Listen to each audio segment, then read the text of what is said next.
Shalom, bienvenidos a Vía Haftaj Israel, una frase hebrea que significa amarás a Israel.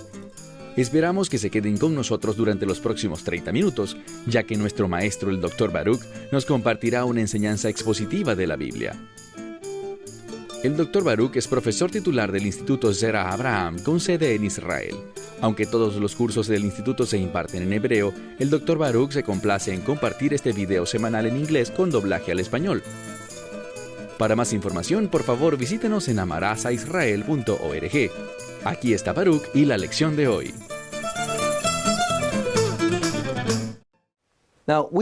Hemos hablado de las fiestas de Israel. Y cuando digo las fiestas de Israel, hablo de las fiestas bíblicas, aquellas que fueron confiadas al pueblo judío, pero tenían revelación y relevancia para todos los pueblos. Porque estas fiestas son instrumentos de revelación para cada individuo. Y es por eso que existe una conexión entre las fiestas bíblicas y la obra del Mesías. Ya he compartido con ustedes que el Mesías entregó su vida durante la Pascua. Él fue puesto en el sepulcro poco antes del primer día de la fiesta de los panes sin levadura. Él se levantó de entre los muertos en el día especial llamado Reshid. Muchos llaman esto las primicias.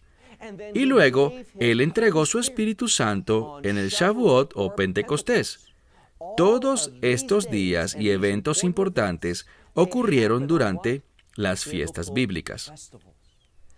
Ahora, sabemos que existe una conexión y no podemos ser dogmáticos acerca de esa conexión, pero existe una conexión entre los festivales de otoño de Yom Teruah, que es la fiesta de las trompetas, Yom Kippurim, el día de la expiación, y Hag Sukkot, la fiesta de los tabernáculos, y lo que el Mesías hará, traerá y establecerá en los últimos días.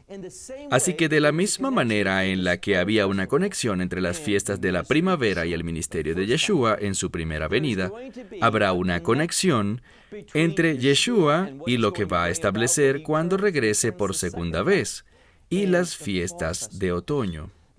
Ahora, Juan capítulo 7 comienza con la fiesta de los tabernáculos. Y sabemos que en medio de la fiesta, Él comienza a enseñar porque esta fiesta dura 7 días. Y Él ha estado enseñando y dando revelación. Y ahora llegamos a Juan, capítulo 7, versículo 37. Estamos llegando a la conclusión de la fiesta de los tabernáculos. Y noten lo que la Escritura dice aquí. En el último día, el más importante de la fiesta. Nosotros sabemos exactamente a qué día se está refiriendo. Hay una pista cuando nos dice el más importante. ¿Por qué eso es una clave?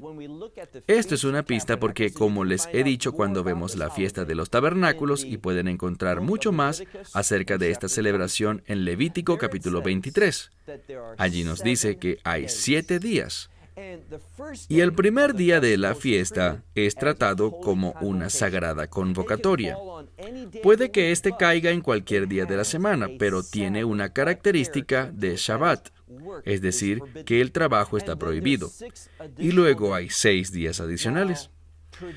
Tradicionalmente, los rabinos y sabios de la antigüedad llaman a este último día Hoshana Rabbah. ¿Qué significa? Este término Hoshana o Sana significa sálvanos. Es la misma frase que conocemos en español como Hosana. Entonces, Hoshana Rabbah, la palabra Rabbah significa grande, así que es la gran salvación. Ese es todo el sentido de ese día, y hay una conexión entre esta fiesta, ese día en particular, y el agua. Ahora, si le preguntasen a un erudito de la Biblia, ¿cuál es una de las cosas que el agua simboliza en la Escritura? Ellos dirían vida. Otra sería bendiciones. Así que nos habla acerca de una vida bendecida. A eso se refiere el agua. Y tradicionalmente existe una conexión muy importante entre ese último día de la fiesta de Sukkot, llamado Hoshana Rabbah, la gran salvación. Hay una conexión entre ese día y el agua. Y lo que usualmente sucede en ese día es que el sumo sacerdote hace algo. Él iría hasta un pozo y sacaría agua de él. El versículo clave aquí está en el libro de Isaías. En Isaías capítulo 12 nos habla de sacar agua del pozo de salvación. Y lo que el sumo sacerdote hace, y a él le gustaba esta tradición, y era solo eso, una tradición. Pero la Escritura está hablando de una tradición hecha por el hombre, pero que Dios va a usar. El sumo sacerdote amaba esa tradición porque toda la atención estaba puesta en él. Así que él iba y sacaba el agua de este pozo o cisterna y hacía una oración. Porque recuerden que el agua es un sinónimo de vida o bendiciones. Y en Israel hay momentos en los que no llueve. Cuando vemos al final de la primavera y a lo largo del verano y al comienzo del otoño, no hay lluvia que caiga. Nada en lo absoluto. Así que al final de la fiesta de Sukkot, el sumo sacerdote sacaba agua y oraba a Dios a favor del pueblo. Ellos comenzaban a orar a partir de ese día y hasta la época de la Pascua. Ellos oraban por lluvia. Y sin la lluvia no hay vida. Sin la lluvia ellos no serían bendecidos. Así que esta oración era muy importante y eso debemos recordarlo. Esta palabra Hoshana, para salvación, es también la misma palabra de la cual el nombre Yeshua o Jesús proviene. Así que, por favor, recuerden esto mientras estudiamos esta última sección de Juan capítulo 7. Una vez más, versículo 37. Y en el último día, el gran día de la fiesta, Yeshua se levantó y gritó diciendo, por favor, recuerden el contexto. Este es el día que el sumo sacerdote amaba más que cualquier otro. ¿Por qué?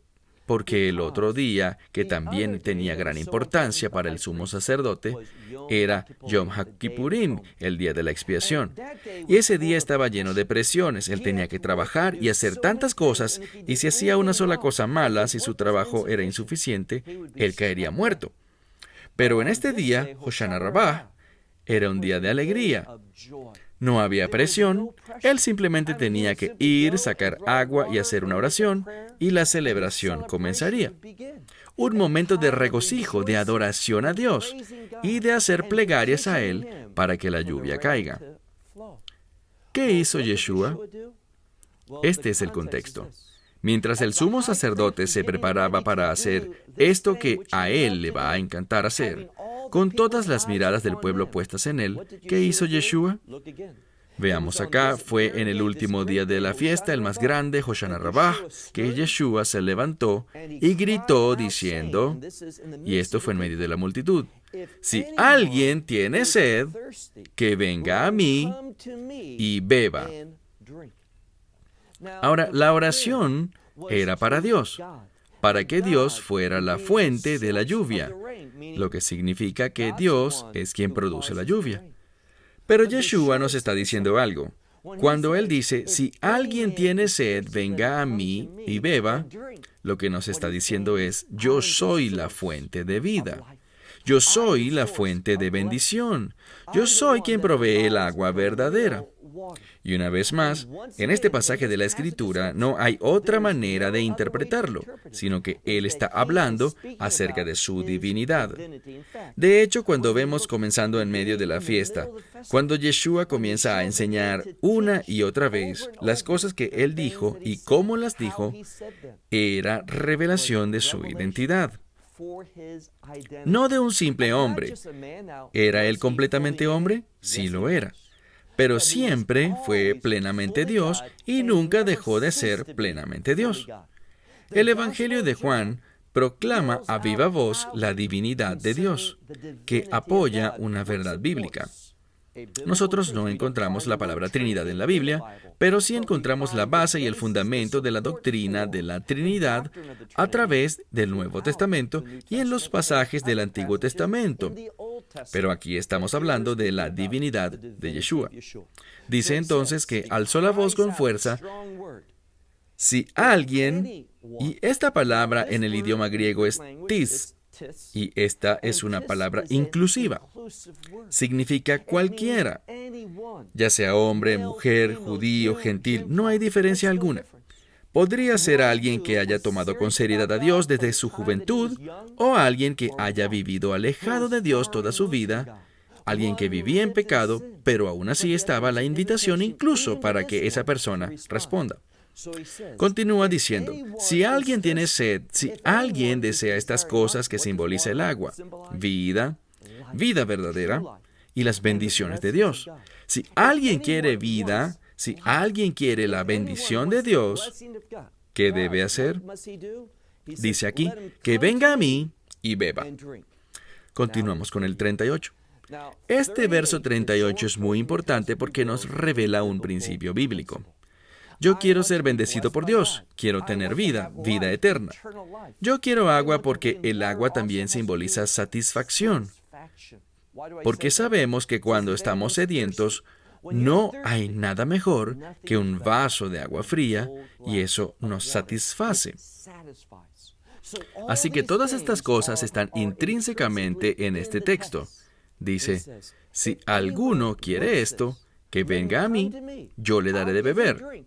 Y dice en el 38, ¿y cómo encontramos eso? Sabemos que Yeshua no está ahí. No podemos ir a Jerusalén hoy en día y esperar encontrarlo ahí para darnos a beber esta agua milagrosa. Así no funciona y eso no es lo que él intenta decir.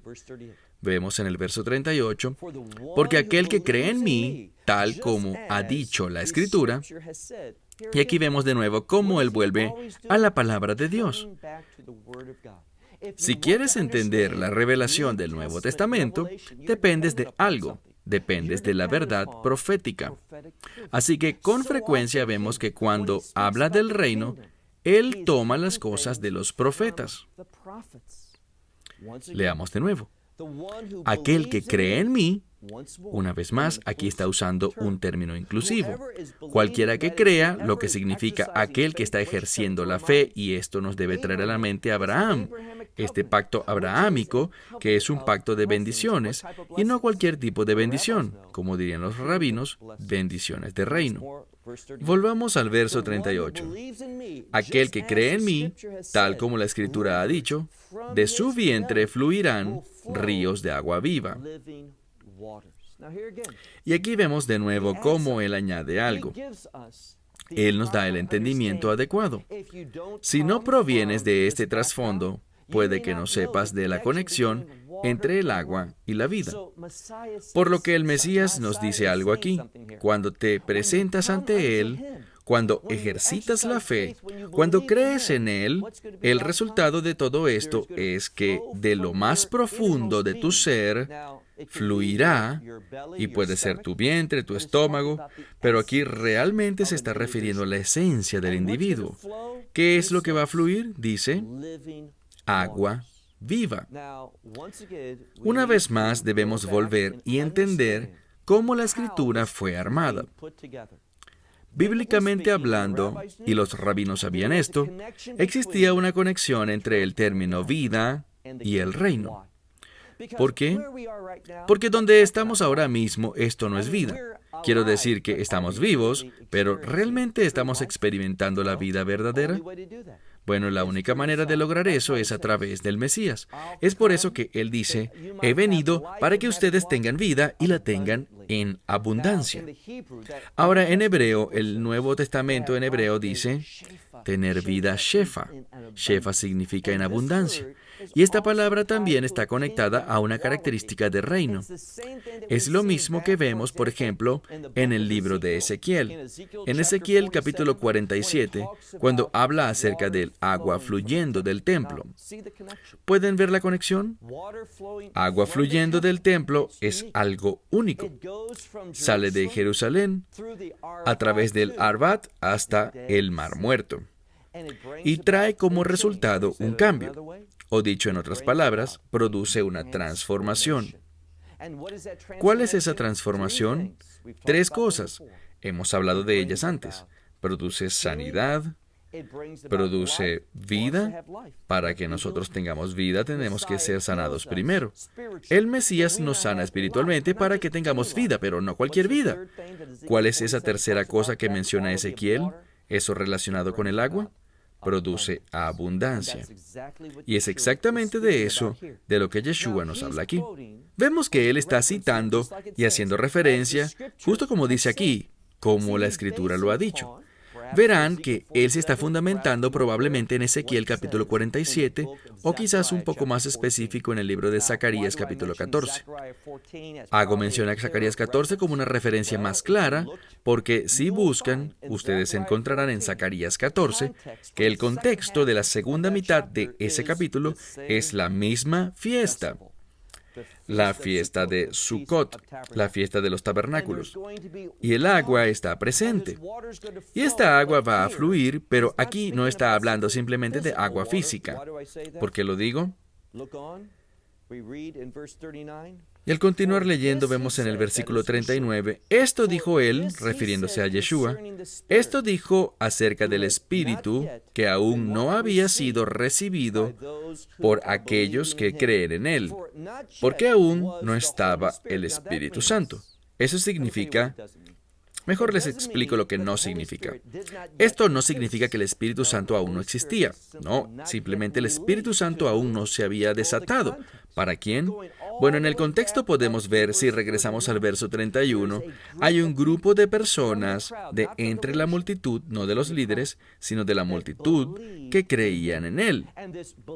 Y esta creencia, este ejercicio de la fe, hace que esa persona esté abierta y lista para recibir las bendiciones de Dios, para recibir vida, para recibir una experiencia de reino, para ser transformado, para experimentar esa sanidad, esa vida y esa abundancia. De eso es lo que está hablando aquí. Y todo esto depende de quién. Fíjense en la conexión. ¿A quién comienza a presentarnos? Aquí comienza a presentarnos a la persona del Espíritu Santo. Recuerden, Él nos está hablando de sí mismo y su divinidad. Y ahora está hablando del Espíritu de Dios, el Espíritu Santo. Ahora, el Espíritu Santo, cuando buscamos sobre Él en el Antiguo Testamento, un buen lugar para buscar es el libro de Isaías. Isaías capítulo 59. Allí habla acerca del concepto de redención, de cómo Dios da el Espíritu Santo, y vemos esta conexión, Espíritu Santo y redención. Él está hablando de sí mismo como el Redentor. Él usa el concepto Mesías, pero Mesías y Goel, Redentor, van de la mano. Volvamos a nuestro contexto. Él dice en el final del verso 39, porque el Espíritu Santo aún no había sido dado, porque Yeshua aún no había sido, ¿qué? Glorificado. Esta es la clave. Cuando hablamos del Espíritu Santo bíblicamente y teológicamente, vemos que el Espíritu Santo es una herencia. También vemos que se habla de Él como un pago inicial. También lo vemos y más adelante veremos por qué digo que es una herencia. Yeshua lo dirá más adelante en el Evangelio de Juan. Él irá y preparará un lugar para nosotros. ¿Cuál es ese lugar? Es un lugar temporal, aunque vamos a estar con Él por la eternidad. Él va a preparar un lugar en el reino de los cielos. No vamos a pasar la eternidad en el reino de los cielos. La eternidad, en última instancia, será en nuestra etapa final del reino, en la Nueva Jerusalén. Y cuando el Mesías regrese para establecer ese reino en la tierra, los santos vendrán con Él. Pero cuando dice, voy a preparar un lugar para ustedes, dice, pero no los dejaré como huérfanos. Él nos va a dejar una herencia, su espíritu. Pero antes de que Él ascienda de regreso al cielo, Él tiene que, ¿qué? Como lo dice aquí, ser glorificado. Esta glorificación es la muerte, sepultura y la resurrección de Yeshua. Así que el Espíritu Santo no va a ser dado hasta que esto ocurra en su vida. su muerte, sepultura y resurrección, y por último su ascensión de vuelta a la mano derecha del Padre. Continuemos ahora con el verso 40. Por esto muchos entre la multitud que estaban escuchando sus palabras, ellos dijeron, este es verdaderamente el profeta. Si pudiéramos ir al templo del judaísmo antiguo, veríamos este concepto de el profeta. También existe el concepto de Mesías, el Mesías. Si volviéramos atrás a esa época, veríamos que había un debate. ¿Acaso es este aquel que se mencionaba en el libro de Deuteronomio? ¿Era este el que fue llamado el profeta? ¿Es este el Mesías o no? Había un debate, pero hoy en día no es así. Está muy claro en las enseñanzas del judaísmo y por supuesto en las enseñanzas del cristianismo que este profeta del que Moisés habló en el libro de Deuteronomio se refería al segundo Redentor, es decir, el Redentor final, el Mesías. Pero en esa época ese no era el caso. Es por eso que dice, vean de nuevo en el verso 40, por eso muchos de entre la multitud que estaban escuchando sus palabras dijeron, ¿es este verdaderamente el profeta? Pero otros decían, este es el Mesías. Esto nos deja ver que el pueblo no tenía la enseñanza correcta. Ellos habían creído muchas cosas buenas, pero no habían hecho la conexión de esas cosas. Lo que deberíamos hacer a partir de la Escritura es entender lo que ya he dicho, y esto es la conexión entre el profeta del libro de Daniel, del que Moisés le habló, que se levantaría, y también ese que es llamado el Mesías, una misma persona. Pero en esta época existía esa dicotomía. Ahora verso 43.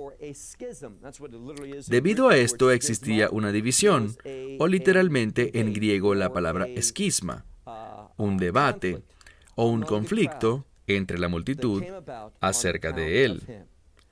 Habían algunos que querían poner manos sobre él, es decir, aprenderlo, pero ninguno puso manos sobre él. Versículo 45. Por esto, recuerden de quien hablábamos hace un tiempo en nuestra lección anterior, estos oficiales, estos militares, estos sirvientes del sumo sacerdote que estaban bajo la autoridad del Sanedrín. Recuerden, los judaístas, estos líderes, los fariseos y el sumo sacerdote, ellos los enviaron a ellos para atraparlo y llevarlo ante el Sanedrín. Se le dio las órdenes para hacer esto. ¿Pero qué ocurrió? Veamos el verso 45 una vez más. Por esto, estos sirvientes, ellos vinieron ante el sumo sacerdote y los fariseos y les dijeron a ellos acerca de él. Es decir, que estos líderes les estaban diciendo a estos oficiales, ¿por qué no lo trajeron? Y los oficiales les respondieron, nadie ha hablado de esta forma. Literalmente, ninguno como este hombre ha hablado así. Verso 47. Por tanto, los fariseos respondieron, ¿han sido ustedes engañados? ¿No saben que, vean de nuevo el verso 48, ¿acaso no saben que ninguno de los líderes ha creído en él? Pero ese no es el caso. Eso es lo que ellos dicen, pero debemos entender que existe alguien que sí creyó. ¿Quién fue ese? Lo conocimos al principio y su nombre es Nicodemo o Nacdimón. Y él va a aparecer de nuevo. ¿Entendían cómo funciona la Escritura? Los líderes estaban diciendo algo y lo que el Evangelio nos revela es que ellos se equivocan. Se equivocan y se equivocan. Ellos no perciben, ellos no tienen entendimiento, no son capaces de entender la revelación de la verdad de Dios. Así que una vez más dicen, ¿acaso no saben que ninguno de los líderes ha creído en él? ¿Tampoco de los fariseos? Pero solo la gente que no conoce la ley. Y en realidad fueron los líderes quienes se habían alejado de la ley. Pero fíjense en lo que dicen aquí. Pero solo la gente que no conoce la ley. ¿Y qué nos dice de esta multitud? Ellos están bajo maldición. Ahora, esto es algo muy suspicaz en la palabra de Dios, porque los líderes a quienes están hablando, este grupo del Sanedrín, el sumo sacerdote, los fariseos, ellos están diciendo que el pueblo no conoce la ley. ¿De quién es la culpa? De los líderes. Es decir, si el estudiante no aprende, ¿quién es el responsable? El maestro. Y dicen que el pueblo está maldito, pero ¿qué deberían hacer los líderes? Se supone que tienen que guiar, enseñar y discipular para que el pueblo se ubique donde pueda ser bendecido, así que realmente están hablando condenación sobre ellos mismos. Versículo 50. Nicodemo, noten cómo aparece simplemente. Nicodemo les dice a ellos, aquel, y ahora se va a referir a él para que recordemos quién es él. Aquel que vino por la noche ante él, que era uno de los que eran líderes, que sí creía en él, él les dice, ¿acaso nuestra ley no juzga a un hombre a menos que se le oiga primero y sepa lo que ha hecho? Y le respondieron a él, ¿acaso no eres también un Galileo? Y dice, busca y verás que los profetas no vienen de Galilea. No vienen de allí. Ahora la pregunta ¿es eso cierto? Bueno, este texto está allí para demostrar la deficiencia del entendimiento de los líderes de la palabra de Dios. Si le preguntas a cualquier rabino ortodoxo hoy en día, ¿dónde se verá la luz del Mesías? Es decir, ¿dónde será revelado? ¿Cuál será la expectativa? En Galilea. ¿Por qué? Así lo dice la Escritura. Si ven, por ejemplo, en Isaías el último verso del capítulo 8 y al principio del capítulo 9 de esta profecía de Isaías, lo deja muy en claro, que el Mesías será revelado. Él es la luz que brilla en la oscuridad y que Él será revelado en Galilea.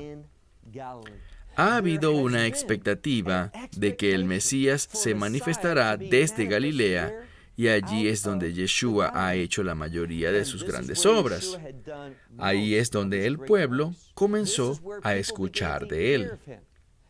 Y que ellos digan lo que dijeron nos muestra una incompetencia en su entendimiento de la palabra de Dios, o simplemente una renuencia a mantener la verdad, es decir, hablarla y ser transformados por la verdad, y dejar que su teología sea formada por la verdad de Dios.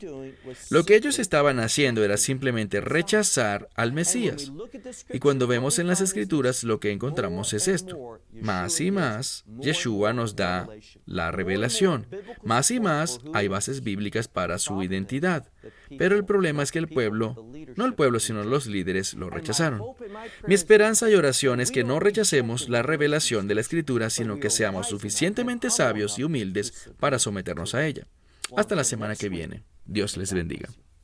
Esperamos que te hayas beneficiado del mensaje de hoy y lo compartas con otros. Por favor, haz planes para unirte a nosotros cada semana en este momento y en este canal para otra transmisión de amarazaisrael.org. Nuevamente, para obtener más información sobre nosotros, visita nuestra web amarazaisrael.org, donde encontrarás muchas otras conferencias de Baruch en formato de video. Hasta la próxima semana. Que el Señor te bendiga en Yeshua HaMashiach, Jesús el Mesías, mientras caminas con Él. Shalom desde Israel.